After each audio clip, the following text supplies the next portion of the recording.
Life is what you make it. My preference in life is to be happier, instead of sitting around choosing to be down and sad. So today I'm going to be talking about what makes me happier when I'm feeling sad. When I was a kid, my parents would fight a lot, so I run into my room and want to cry.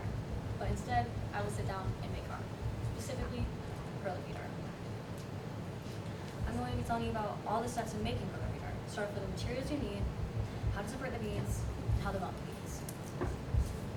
The first thing you want to do is grab all your materials. You need your parchment paper, make sure you have your iron, your beads, and your pegboard. Once you have all these, you can now move on to the next step. So you have your beads. What to do next is to count them all out. So I put them on the pegboard, and I made sure that I count them out as I put them on. That's the best strategy for me when I'm making my bead art. I always have 2 to 4 extra of each color of the beads, so that I make sure that I didn't miscount or mess up. And eventually, once you're done putting the beads on, you will have a finished design. I chose to do the dinosaur because it was small, and I've made other ones like these. But I did have this, which is what it will look like when it's finished, once you iron it. Now, once you have your finished design, you can plug in the iron.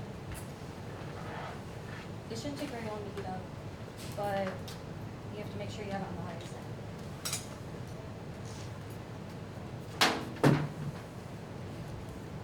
So you're going to place the parchment paper over the design.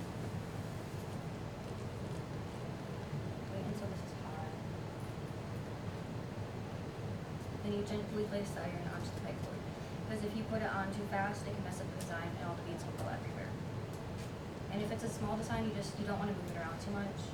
And if it's a bigger design, you're going to want to move it around to make sure you cover the whole surface.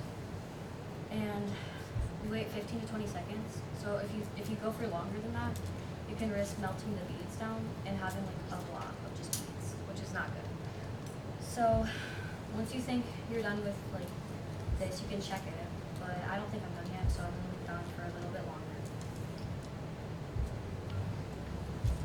And if you take it off too fast, the design could rip apart and it will not look very good. So I'm going to check it. It's not done yet.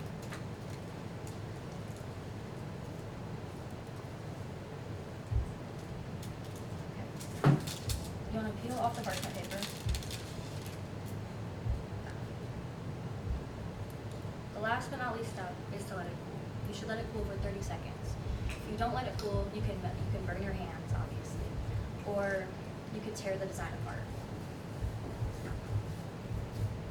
After the 30 seconds is up, you can pop it right off the board. It will fall right off the board after the 30 seconds. 30 seconds to a minute if you don't think it's ready. If you want to make a keychain, you can pop a hole into it, and you'll have a ring through the hole. And then you can put it on your backpack or on anything you want to put the keychain on. Now, I decided to make acrylic bead art today because when I was a kid, my parents would fight a lot. So I'd run into my room and want to cry. But instead, I would sit down and make art. I've shown you how to gather your materials. After this, you learned how to get the beads you need. That's not all. I also showed you how to iron the beads. The last but not least step was to let it cool and pop right off the board to have your finished creation. These have been my favorite things to make ever since I was a kid. It makes me happy. When I have something to do, I like to have something to do whenever I need that feeling. Life is what you make it, so make it happen.